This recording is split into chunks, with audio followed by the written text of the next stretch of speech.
नमस्कार। आकाशवाणी से समाचार प्रभात के साथ मैं प्रियंका अरोड़ा।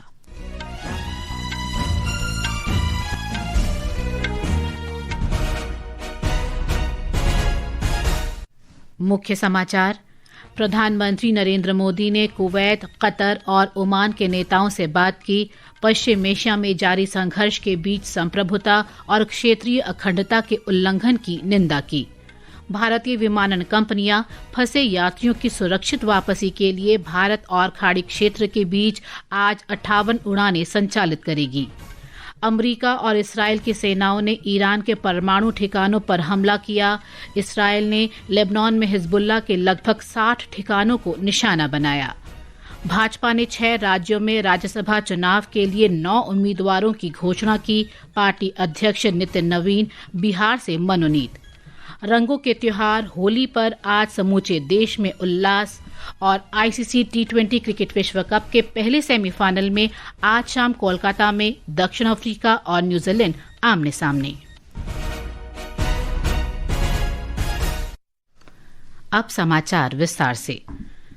प्रधानमंत्री नरेंद्र मोदी ने कल कुवैत के युवराज शेख सबा अल खालिद अल हम्माद अल मुबारक अस सबा से टेलीफोन पर बात की। श्री मोदी ने इस दौरान कुवैत की संप्रभुता और क्षेत्रीय अखंडता के उल्लंघन की निंदा की। प्रधानमंत्री मोदी ने कहा कि भारत इस कठिन समय में कुवैत के लोगों के साथ है। श्री मोदी ने सोशल मीडिया पोस्ट में कुवैत में भारतीय समुदाय की सुरक्षा के लिए कुवैत के नेतृत्व के निरंतर समर्थन की प्रशंसा की। प्रधानमंत्री ने कतर के अमीर शेख तमीम बिन हम्माद अस सानी से बातचीत में कतर के साथ एकजुटता व्यक्त की। प्रधानमंत्री ने ओमान के सुल्तान हैसम बिन तारिक से भी बातचीत की और पश्चिम एशिया में हाल के घटनाक्रमों पर विचार विमर्श किया। प्रधानमंत्री मोदी ने भारतीय समुदाय को ओमान के निरंतर समर्थन की सराहना की। पश्चिम एशिया में जारी संघर्ष के कारण फंसे यात्रियों की आवाजाही सुनिश्चित करने के लिए भारतीय विमानन कंपनियों की आज 58 उड़ानें संचालित करने की योजना है। नागर विमानन मंत्रालय ने बताया है कि इनमें इंडिगो की 30 और एयर इंडिया तथा एयर इंडिया एक्सप्रेस की 23 उड़ानें शामिल हैं। मौजूदा स्थिति के कारण भारतीय विमानन कंपनियों की 1221 और विदेशी एयरलाइंस की 388 उड़ानें रद्द हो चुकी हैं। यात्रियों को हवाई अड्डे पहुंचने से पहले संबंधित विमानन कंपनी से उड़ान की ताज़ा स्थिति की जानकारी लेने की सलाह दी गई है। इस बीच पश्चिम एशिया में संघर्ष 5वें दिन भी जारी है। इस्राएल और अमेरिका की संयुक्त सेनाओं ने ईरान के परमाणु ठिकानों पर हमले किए हैं। वहीं ईरान ने भी ड्रोन हमले शुरू कर दिए हैं। एक रिपोर्ट।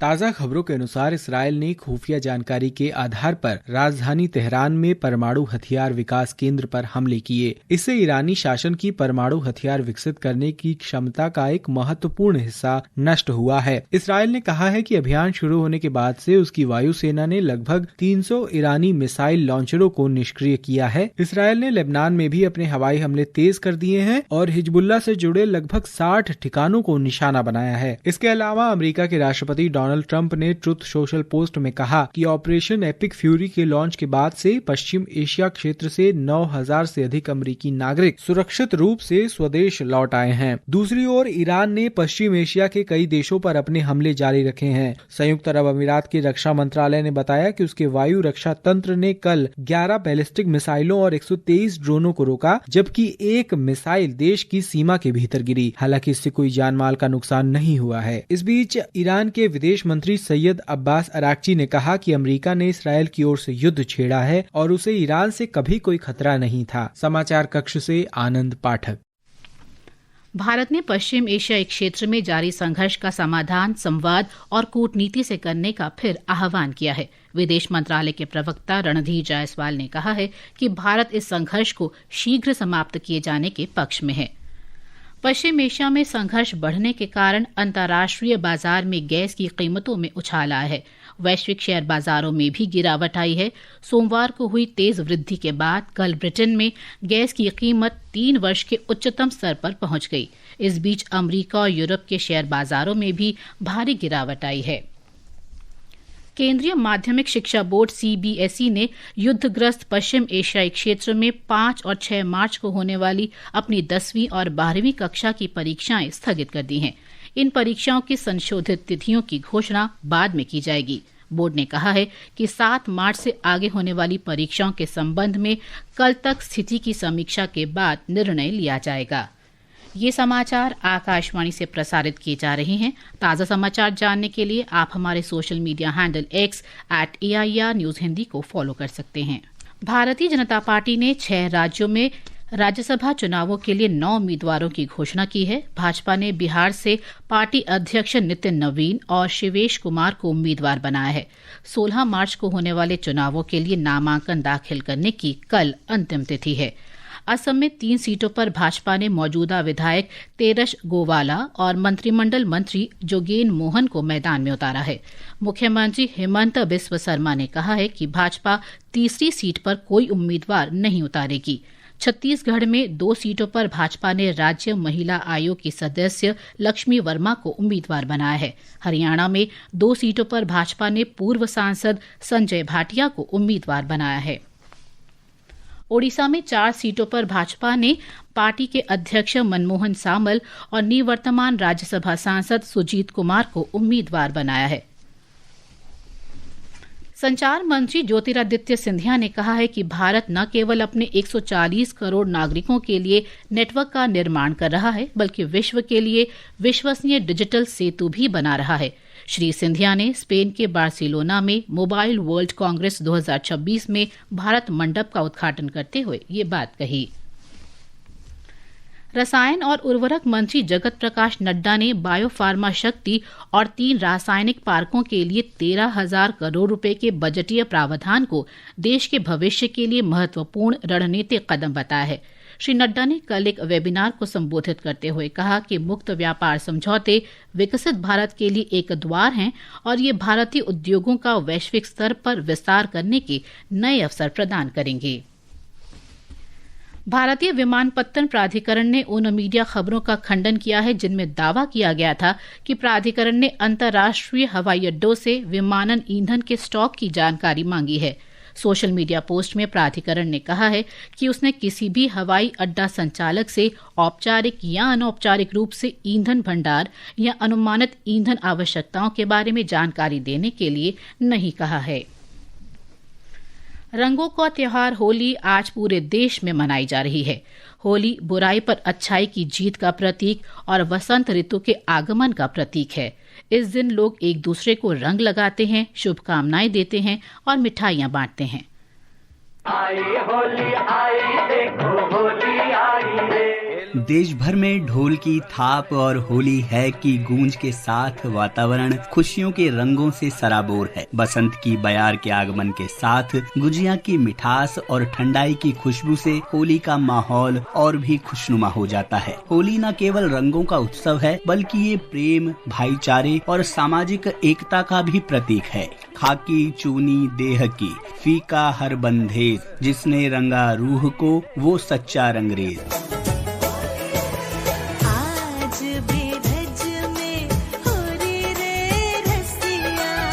पिचकारियों से निकलता रंगीन पानी बच्चों के मन में अद्भुत उत्साह और उमंग भरता है। आज के दिन कई स्थानों पर विशेष सांस्कृतिक कार्यक्रम आयोजित किए जाते हैं।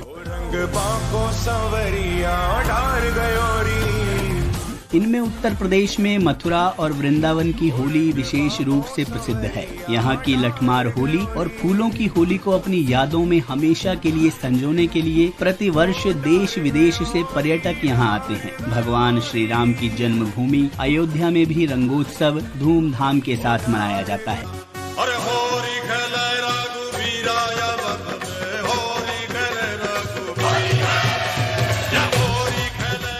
हनुमानगढ़ी में नागा साधुओं की अनूठी होली गुलाल और फगुआ गायन से पूरी अयोध्या जीवंत हो उठती है। होली का त्योहार हमें कटुता और द्वेष को मिटाकर प्रेम और सद्भाव से जीवन जीने की प्रेरणा देता है। रंगानाम उत्सवे अस्मिन् लोके सर्वेषां जीवनम सुख शांति समृद्धि भी परिपूर्णम भवतु। आकाशवाणी की ओर से आप सभी श्रोताओं को होली की बहुत बहुत शुभकामनाएं।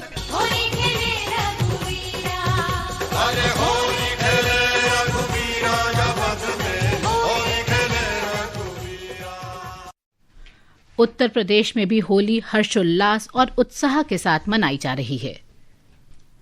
प्रदेश में सुबह से ही होली का उत्साह नजर आ रहा है। अपने अपने घरों में पूजा करने के बाद लोग एक दूसरे को रंग लगा रहे हैं और होली की मुबारकबाद दे रहे हैं। बरेली, फिरोजाबाद सहित प्रदेश के कई शहरों में आज खास बारात भी निकलती है, जिसमें समाज के हर वर्ग के लोग शामिल होते हैं। मथुरा, वृंदावन में होली की अलग ही छटा नजर आ रही है। मुख्यमंत्री योगी आदित्यनाथ आज गोरखपुर में होली समारोह में हिस्सा लेंगे और भगवान नरसिंह की शोभा यात्रा का नेतृत्व करेंगे। राष्ट्रीय स्वयंसेवक संघ के वरिष्ठ नेता नानाजी देशमुख ने 1944 में इस शोभा यात्रा की शुरुआत की थी और गोरक्ष पीठ का इससे विशेष नाता रहा है। सुशील चंद्र तिवारी, आकाशवाणी समाचार, लखनऊ। राष्ट्रपति द्रौपदी मुर्मू, उपराष्ट्रपति सीपी राधाकृष्णन और लोकसभा अध्यक्ष ओम बिड़ला ने देशवासियों को होली की शुभकामनाएं दी हैं। आईसीसी T20 क्रिकेट विश्व कप का पहला सेमीफाइनल आज शाम दक्षिण अफ्रीका और न्यूजीलैंड के बीच खेला जाएगा। ये मैच कोलकाता के ईडन गार्डन्स में शाम 7 बजे से शुरू होगा। दूसरे सेमीफाइनल में कल भारत का सामना मुंबई में इंग्लैंड से होगा। दोनों मैचों के विजेता 8 मार्च को अहमदाबाद में खिताबी मुकाबला खेलेंगे। आकाशवाणी नई श्रृंखला पीपल्स पद्मा ऑन आकाशवाणी में वर्ष 2026 की पद्म पुरस्कार विभूतियों से बातचीत प्रसारित कर रहा है। आज दूसरे एपिसोड में संथाली लेखक रबिलाल टुडू से बातचीत प्रसारित की जाएगी। साहित्य और शिक्षा के क्षेत्र में योगदान के लिए श्री रबिलाल टुडू को पद्मश्री से अलंकृत किया जाएगा। ये पॉडकास्ट आज शाम 5:10 पर 100.1 आकाशवाणी गोल्ड पर सुना जा सकता है। मौसम विभाग ने आज जम्मू कश्मीर और लद्दाख में हल्की वर्षा का अनुमान लगाया है। सिक्किम में भी आज सुबह के समय कुछ स्थानों पर घना कोहरा छाने की संभावना है। और अब आज के समाचार पत्रों की सुर्खियों के साथ हैं जया भारती। धन्यवाद प्रियंका। पश्चिम एशिया संघर्ष से जुड़ी खबरों को आज जनसत्ता सहित सभी अखबारों ने प्रमुखता दी है। नवभारत टाइम्स ने लंबी और भयानक होती लड़ाई शीर्षक से लिखा है, इस्राएल ने लेबनान के कुछ हिस्सों पर कब्जा किया। ईरान का सऊदी अरब में अमरीकी दूतावास पर ड्रोन से हमला। अमरीका ने सऊदी अरब और कुवैत में दूतावास बंद किए। दैनिक जागरण ने लिखा है, ईरान ने बंद किया होर्मुज का रास्ता, 700 टैंकर फंसे। दैनिक भास्कर की सुर्खी है, जंग 7 दिन तक और चली तो भारत में भी संकट। 4 दिन के युद्ध में कच्चा तेल 14% महंगा हो चुका, बाजार 8% और सोना चांदी 11% तक गिरे।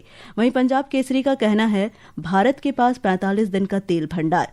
हिंदुस्तान ने सुखद खबर से लिखा है, युद्ध क्षेत्र से अपनों की सकुशल वापसी शुरू। विशेष विमानों के जरिए 150 से अधिक भारतीय स्वदेश लौटे। नवभारत टाइम्स की खबर है, भारत में विदेशी यूनिवर्सिटीज की फीस होगी कम, विद्यार्थियों को राहत, ट्यूशन फीस में 50% तक हो सकती है कमी। दैनिक जागरण की सुर्खी है, सीबीएसई का 6ठी कक्षा से 3 भाषा नीति लागू करने का फैसला। इसमें विद्यार्थियों के लिए कम से कम 2 भारतीय भाषा अनिवार्य होगी। अंग्रेजी अब अनिवार्य विषय नहीं बल्कि विदेशी भाषा के रूप में पढ़ाई जाएगी। होली के उल्लास को भी सभी अखबारों ने सचित्र प्रकाशित किया है। दैनिक भास्कर ने लिखा है, ओडिशा के पुरी में भगवान जगन्नाथ की डोल यात्रा में उड़ा अबीर गुलाल। दैनिक जागरण ने अपने संपादकीय में रंग और उमंग शीर्षक से लिखा है, होली पर देश भर में एक जैसा रंग तथा गायन वादन की भिन्नता देखने को मिलती है। यह उत्सव संदेश देता है कि भारत किस तरह एकता में अनेकता समाहित करने वाला अद्भुत देश है। यह भारत की विशिष्टता भी और उसकी शक्ति भी है। अंत में मुख्य समाचार एक बार फिर। प्रधानमंत्री नरेंद्र मोदी ने कुवैत, कतर और ओमान के नेताओं से बात की। पश्चिम एशिया में जारी संघर्ष के बीच संप्रभुता और क्षेत्रीय अखंडता के उल्लंघन की निंदा की। भारतीय विमानन कंपनियां फंसे यात्रियों की सुरक्षित वापसी के लिए भारत और खाड़ी क्षेत्र के बीच आज 58 उड़ानें संचालित करेंगी। अमेरिका और इसराइल की सेनाओं ने ईरान के परमाणु ठिकानों पर हमला किया। इसराइल ने लेबनान में हिजबुल्लाह के लगभग 60 ठिकानों को निशाना बनाया। भाजपा ने 6 राज्यों में राज्यसभा चुनाव के लिए 9 उम्मीदवारों की घोषणा की। पार्टी अध्यक्ष नितिन नवीन बिहार से मनोनीत। और रंगों के त्योहार होली पर आज समूचे देश में उल्लास। इसके साथ ही समाचार प्रभात का ये अंक समाप्त हुआ। नमस्कार।